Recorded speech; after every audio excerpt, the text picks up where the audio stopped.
ನೇತೃತ್ವದ ತಾಂಡದವರಿಂದ ಸನ್ಮಾನ್ಯರಿಗೆ ಗೌರವ ವಂದನೆ. ಮುಂದಿನ ತಂಡ ಗೃಹ ರಕ್ಷಕ ದಳ ಪ್ಲಾಟೂನ್ ಕಮಾಂಡರ್ ಶ್ರೀ ರಾಜಯ್ಯ ಅಮರಪ್ಪನ್ ಮಠ ಅವರಿಂದ ಮುಖ್ಯ ಅತಿಥಿಗಳಿಗೆ ಗೌರವ ವಂದನೆ ಸಮರ್ಪಣೆಯಾಗ್ತಾ ಇದೆ. ಮುಂದಿನ ತಂಡ ಅಗ್ನಿಶಾಮಕ ಇಲಾಖೆ platoon commander Shri Akhandesh Shirkol fire station officer ನೇತೃತ್ವದ ತಂಡದವರಿಂದ ಗೌರವ ವಂದನೆ ಸಮರ್ಪಣೆ. ಮುಂದಿನ ತಂಡ ಅರಣ್ಯ ಇಲಾಖೆ ಪ್ಲಾಟೂನ್ ಕಮಾಂಡರ್ ಶ್ರೀ ವಿಷ್ಣು ಚೌಹಾಣ್ ಗಸ್ತು ಅರಣ್ಯ ಪಾಲಕ ಅವರಿಂದ ಮುಖ್ಯ ಅತಿಥಿಗಳಿಗೆ ಗೌರವ ವಂದನೆ ಸಮರ್ಪಣೆಯಾಗ್ತಾ ಇದೆ. ಮುಂದಿನ ತಂಡ 24 battalion senior NCC medical college platoon commander Kumar Karthik Gurvin Koppa ನೇತೃತ್ವದ ತಂಡದವರಿಂದ ಸನ್ಮಾನ್ಯರಿಗೆ ಗೌರವ ಸಲ್ಲಿಕೆ. ಮುಂದಿನ ತಂಡ 5 NCC junior presentation school Dharwad platoon commander Kumari Rakshita Ballari ನೇತೃತ್ವದ ತಂಡದವರಿಂದ ಮುಖ್ಯ ಅತಿಥಿಗಳಿಗೆ ಗೌರವ ವಂದನೆ ಸಮರ್ಪಣೆಯಾಗ್ತಾ ಇದೆ. ಮುಂದಿನ ತಂಡ 5 ಎನ್ಸಿಸಿ ಜೂನಿಯರ್ ಎನ್ಸಿಸಿ ಕೆಎನ್ಕೆ ಬಾಲಿಕಾ ಪ್ರೌಢಶಾಲೆ ಪ್ಲಾಟೂನ್ ಕಮಾಂಡರ್ ಕುಮಾರಿ ರೇಣುಕಾ ಎಂ ನೇತೃತ್ವದ ತಂಡದವರಿಂದ ಸನ್ಮಾನ್ಯರಿಗೆ ಗೌರವ ವಂದನೆ ಸಮರ್ಪಣೆ.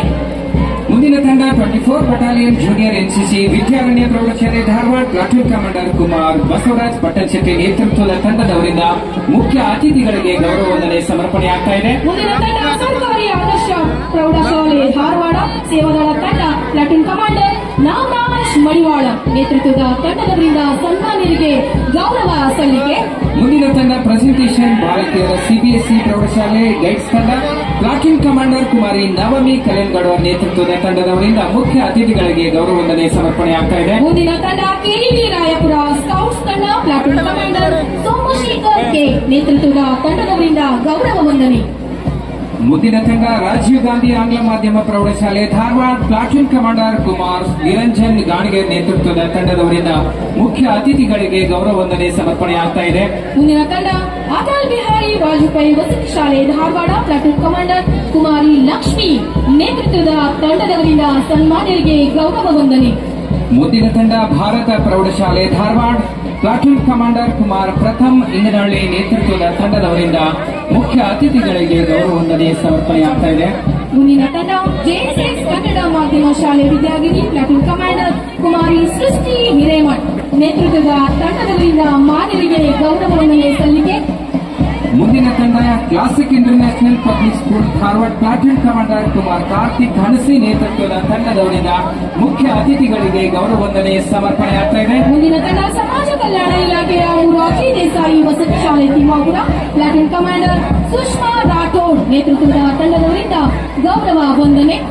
ಮುಂದಿನ ತಂಡ ಎನ್ಎ ಮುತ್ತನ್ನ ಪೊಲೀಸ್ ಮಕ್ಕಳ ವಸತಿ ಶಾಲೆ ಧಾರವಾಡ ಪ್ಲಾಟೂನ್ ಕಮಾಂಡರ್ ಕುಮಾರ್ ಹರ್ಷವರ್ಧನ್ ಕದಂ ನೇತೃತ್ವದ ತಂಡದವರಿಂದ ಮುಖ್ಯ ಅತಿಥಿಗಳಿಗೆ ಗೌರವ ವಂದನೆ ಸಮರ್ಪಣೆಯಾಗ್ತಾ ಇದೆ. ಈ ಎಲ್ಲಾ ತಂಡಗಳಿಗೆ ಸೂಕ್ತ ಹಿನ್ನೆಲೆ ಸಂಗೀತವನ್ನು ನೀಡುತ್ತಿರುವಂತಹ ನಮ್ಮ ಹೆಮ್ಮೆಯ ಪೊಲೀಸ್ ವತಿಯಿಂದ ಶ್ರೀ ವೈಎಸ್ ಭಜಂತ್ರಿ ಎಆರ್ಎಸ್ಐ ಡಿಎಆರ್ ಧಾರವಾಡ ನೇತೃತ್ವದಲ್ಲಿ ಜಿಲ್ಲಾ ಪೊಲೀಸ್ ಬ್ಯಾಂಡ್ ಆಕರ್ಷಕ ಪಥಸಂಚಲನದ ಮುಖಾಂತರ ಆಗಮಿಸಿರುವಂತಹ ಸನ್ಮಾನ್ಯ ಸಚಿವರಿಗೆ ಎಲ್ಲ ಗಣ್ಯಮಾನ್ಯರಿಗೆ ಗೌರವ ವಂದನೆಯನ್ನು ಸಮರ್ಪಿಸಿದ್ದಾರೆ. ರುದ್ರದೇವರು ಇವರುಗಳು ಸಹ ಸ್ವಾತಂತ್ರ್ಯ ಹೋರಾಟದಲ್ಲಿ ಕೈ ಜೋಡಿಸಿದರು. ನಮ್ಮ ಧ್ವಜವು ನಮ್ಮ ಆತ್ಮಗೌರವ, ಏಕತೆ ಮತ್ತು ತ್ಯಾಗದ ಸಂಕೇತವಾಗಿದೆ. ರಾಷ್ಟ್ರಧ್ವಜವು ನಮ್ಮ ಧಾರವಾಡ ಗದಗ ಹಾಗೂ ಹುಬ್ಬಳ್ಳ ಬೆಂಗೇರಿಯಲ್ಲಿ ಸಿದ್ಧಪಡಿಸಿ ಇಡೀ ದೇಶಕ್ಕೆ ಒದಗಿಸಲಾಗುತ್ತದೆ. ಇಂದು ಭಾರತವು ವಿಶ್ವ ಪ್ರಮುಖ ದೇಶಗಳ ಸಾಲಿನಲ್ಲಿ ಸೇರುತ್ತದೆ. ವಿಜ್ಞಾನ, ತಂತ್ರಜ್ಞಾನ, ಕೃಷಿ, ಕೈಗಾರಿಕೆ, ಶಿಕ್ಷಣ, ಆರೋಗ್ಯ ಮತ್ತು ಮೂಲಸೌಕರ್ಯ ಕ್ಷೇತ್ರಗಳಲ್ಲಿ ದೇಶ ಹೆಚ್ಚಿನ ಸಾಧನೆ ಮಾಡಿದೆ. ಈ ಅಭಿವೃದ್ಧಿಯ ಪ್ರಯತ್ನದಲ್ಲಿ ಕರ್ನಾಟಕ ಮತ್ತು ಧಾರವಾಡ ಜಿಲ್ಲೆಯ ಕೊಡುಗೆ ಉತ್ತಮವಾಗಿದೆ. ಬಂಧುಗಳೇ, ಮಾನ್ಯ ಮುಖ್ಯಮಂತ್ರಿಯವರಾದ ಶ್ರೀ ಡಿ.ಕೆ. ಶಿವಕುಮಾರ್ ಅವರ ನಾಯಕತ್ವದಲ್ಲಿ ನೂತನ ಸರ್ಕಾರವು ಈ ಕೆಳಕಂಡ ಯೋಜನೆಗಳನ್ನು ಜಾರಿಗೊಳಿಸ್ತಾ ಇದೆ. ರೈತ ಮಿತ್ರ, ಬಡವರ ಬಂಧು, ಅತಿ ಸಣ್ಣ ರೈತರಿಗೆ ಕೃಷಿ ಯಂತ್ರೋಪಕರಣ ಬಾಡಿಗೆಗೆ ಮೊತ್ತದಲ್ಲಿ 50% ಸಹಾಯಧನವನ್ನು ನೀಡಲಾಗಿದೆ. ಗ್ರಾಮ ಅನುಭವ ವಿದ್ಯಾರ್ಥಿಗಳಿಗೆ ಗ್ರಾಮೀಣ ಬದುಕಿನ ಅನುಭವಕ್ಕಾಗಿ ಗ್ರಾಮ ವಾಸ್ತವ್ಯಗಳನ್ನು ಆರಂಭಿಸುವುದು, ಕೃಷಿ, ತೋಟಗಾರಿಕೆ, ಪಶುಸಂಗೋಪನೆ, ಕಲೆ ಮತ್ತು ಸಂಸ್ಕೃತಿಯ ಪರಿಚಯ, ಯುವ ಕರ್ನಾಟಕ ನಿರ್ಮಾಣ, ಭಾರತ್ ಜೋಡೋ ಯುವ ಸಂಘ ಮಿಷನ್ ಗ್ರಾಮ ಪಂಚಾಯತಿಯ ವ್ಯಾಪ್ತಿಯಲ್ಲಿ 6,000, ನಗರ ಪ್ರದೇಶದಲ್ಲಿ 4,000 ಸಂಘಟನೆ ಸ್ಥಾಪನೆ, ವಾರ್ಷಿಕ ದರ 10 ಲಕ್ಷ ಅನುದಾನದಂತೆ ವಾರ್ಷಿಕ 1,000 ಕೋಟಿ ವೆಚ್ಚ. ಯುವಕರಲ್ಲಿ ಆರೋಗ್ಯ, ಕೌಶಲ್ಯ, ಸಾಮಾಜಿಕ ಸಾಮರಸ್ಯ ಉತ್ತೇಜನ ನೀಡಲಾಗುವುದು. ಯುವ ಉದ್ಯೋಗ ಸೇತು, ಖಾಸಗಿ ಉದ್ಯೋಗ ವಿನಿಮಯ ವ್ಯವಸ್ಥೆ ಮಾಡಲಾಗುವುದು. ಸರ್ಕಾರಿ ಆಸ್ಪತ್ರೆಗಳ ದತ್ತು ಯೋಜನೆ, ರಾಜ್ಯದ ಮೆಡಿಕಲ್ ಕಾಲೇಜುಗಳು, ಸಿಎಚ್ಸಿ ಅಂಡ್ ಪಿಎಚ್ಸಿಗಳಿಗೆ ಅವಶ್ಯ ಮಾನವ ಸಂಪನ್ಮೂಲ ಒದಗಿಸಲು ಉತ್ತೇಜನ ನೀಡಲಾಗುತ್ತಿದೆ. ನಶಾ ಮುಕ್ತ ಕರ್ನಾಟಕ, ಯುವಕರು ಸೇರಿದಂತೆ ಪದಾರ್ಥಗಳಿಂದ ದೂರ ಇರಲು ಅರಿವು ಮೂಡಿಸಲು ರೈಸ್ ಕರ್ನಾಟಕ ಕಾರ್ಯಕ್ರಮವನ್ನು ರೂಪಿಸಿ ವ್ಯಸನ ಮುಕ್ತಗೊಳಿಸಲು ಕ್ರಮ ಕೈಗೊಳ್ಳುವುದು. Refuse inform support and empower ಪ್ರಜಾಸೇವೆ ಇಲಾಖೆ ಸಾರ್ವಜನಿಕರಿಗೆ ಕುಂದುಕೊರತೆ ಆಲಿಸಲು ಪ್ರತ್ಯೇಕ ಇಲಾಖೆ ಸ್ಥಾಪಿಸಲಾಗಿದೆ. ಭೂ ಗ್ಯಾರಂಟಿ, ರಾಜ್ಯದ ಎಲ್ಲ ಕೃಷಿಯೇತರ ಸ್ವತ್ತುಗಳಿಗೆ ಈ ಖಾತೆ ಸೇರಿದಂತೆ ಡಿಜಿಟಲ್ ಆರ್ಟಿಸಿಗಳು ಮತ್ತು ಬಿ ಖಾತೆಗಳನ್ನು ಎ ಖಾತೆಗಳಾಗಿ ಪರಿವರ್ತಿಸುವುದು. ಕರ್ನಾಟಕ ಮೊಬಿಲಿಟಿ ಗ್ರಿಡ್ ಮಿಷನ್ ರಾಜ್ಯದ ಎಲ್ಲ ನಗರ ಮತ್ತು ಪಟ್ಟಣಗಳಲ್ಲಿ ರಿಂಗ್ ರಸ್ತೆ, ಬೈಪಾಸ್ ರಸ್ತೆಗಳನ್ನು ನಿರ್ಮಿಸಿ ಸಂಚಾರ ದಟ್ಟಣೆ ಕಡಿಮೆ ಮಾಡಲಾಗುವುದು. ತೇಗದ ಸಿರಿ ವಾಣಿಜ್ಯ ಬೆಳೆಯಾದ ತೇಗದ ಮರಗಳನ್ನು ರೈತರು ತಮ್ಮ ಜಮೀನಿನ ಪಕ್ಕದಲ್ಲಿರುವ ಸರ್ಕಾರಿ ಜಾಗದಲ್ಲಿ ಬೆಳೆಸಲು ಉತ್ತೇಜನ ನೀಡಲಾಗುವುದು. ಇದರಿಂದ ಬರುವ ಆದಾಯದಲ್ಲಿ 70% ರೈತರಿಗೆ ನೀಡಲಾಗುವುದು. ರಾಜ್ಯದ ಎಲ್ಲ ವಿದ್ಯಾರ್ಥಿಗಳಿಗೆ ಉಚಿತ ಬಸ್ ಪಾಸ್, 72,000 ಸರ್ಕಾರಿ ಹುದ್ದೆಗಳ ನೇಮಕಾತಿ ಚಾಲನೆ ನೀಡಲಾಗಿದೆ. ಇದಲ್ಲದೆ ರಾಜ್ಯ ಸರ್ಕಾರ ನುಡಿದಂತೆ ನಡೆದಿದ್ದು ಜನಪರ ಯೋಜನೆಗಳಾದ ಶಕ್ತಿ ಯೋಜನೆ, ಗೃಹಲಕ್ಷ್ಮಿ ಯೋಜನೆ, ಗೃಹಜ್ಯೋತಿ ಯೋಜನೆ, ಅನ್ನಭಾಗ್ಯ ಯೋಜನೆ ಹಾಗೂ ಯುವ ನಿಧಿ ಯೋಜನೆಗಳನ್ನು ಜಾರಿಗೊಳಿಸಲಾಗಿದೆ. ಶಕ್ತಿ ಯೋಜನೆ ಅಡಿಯಲ್ಲಿ ನಮ್ಮ ಜಿಲ್ಲೆಯಲ್ಲಿ ಜುಲೈ 2026ವರೆಗೆ 42 ಕೋಟಿ ಮಹಿಳೆಯರು ಉಚಿತವಾಗಿ ಪ್ರಯಾಣ ಮಾಡುತ್ತಿರುತ್ತಾರೆ. ರೂಪಾಯಿ 937 ಕೋಟಿ ಮೊತ್ತದ ಸೇವೆಯನ್ನು ಪಡೆದಿರುತ್ತಾರೆ. ಗೃಹಲಕ್ಷ್ಮಿ ಯೋಜನೆ ಅಡಿಯಲ್ಲಿ ನಮ್ಮ ಜಿಲ್ಲೆಯಲ್ಲಿ ಒಟ್ಟು 4,04,827 ಮಹಿಳೆಯರಿಗೆ ರೂಪಾಯಿ 2,270 ಕೋಟಿಗಳ ಅನುದಾನವನ್ನು ಇಲ್ಲಿವರೆಗೆ ಬಿಡುಗಡೆ ಮಾಡಲಾಗಿದೆ.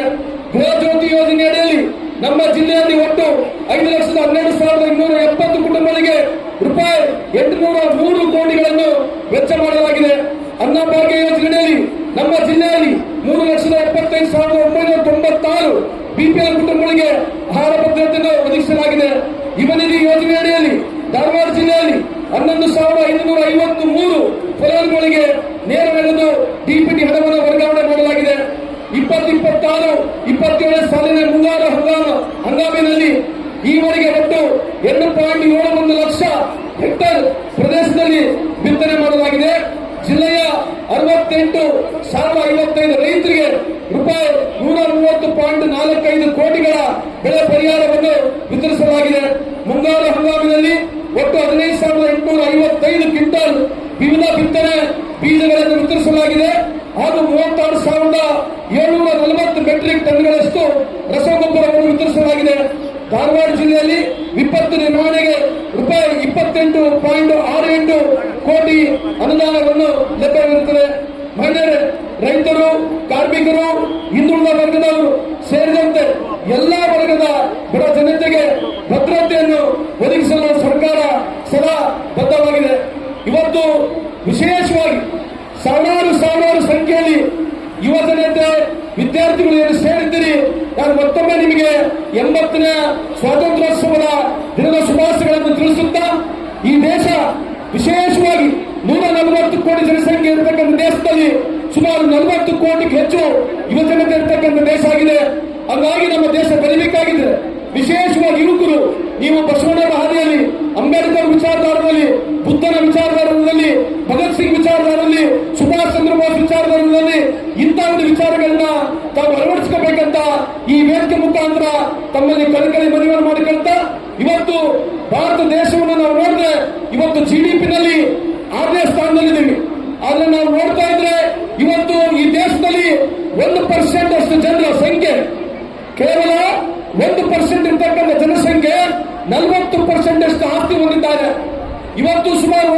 ಕೋಟಿ ಜನರು ನಾವು ಇನ್ಕಮ್ ಟ್ಯಾಕ್ಸ್ ವ್ಯಾಪ್ತಿಯಲ್ಲಿ ಬರ್ತೀವಿ, ಆದ್ರೆ 4 ಕೋಟಿ ಜನ ಮಾತ್ರ ಇನ್ಕಮ್ ಟ್ಯಾಕ್ಸ್ ಅನ್ನು ಕಟ್ತಾ ಇದ್ದಾರೆ. ಇವತ್ತು ಪರ್ ಕ್ಯಾಪಿಟಲ್ ಇನ್ಕಮ್ ನಾವು ನೋಡ್ತಾ ಇದ್ರೆ ಬಹಳ ಕಮ್ಮಿ ಇದೆ. ಈ ವೇದಿಕೆ ಮುಖಾಂತರ ಯುವ ಸಮಾಜ ಕೇಳ್ತಕ್ಕಂಥದಿಷ್ಟೇ, ಈ ದೇಶ ಬೆಳಿಬೇಕಾಗಿದ್ರೆ, ಉಳಿಬೇಕಾಗಿದ್ರೆ ಇವತ್ತೇನು ಈ ರಾಜಕೀಯ ಪಕ್ಷಗಳು ಏನಿದಾವೆ ಇವರು ಕಾಂಟ್ರಾಕ್ಟ್ ನಲ್ಲಿ ಸತ್ತಿಲ್ಲ. ಈ ದೇಶ 140 ಕೋಟಿ ಜನಸಂಖ್ಯೆಯ ದೇಶ.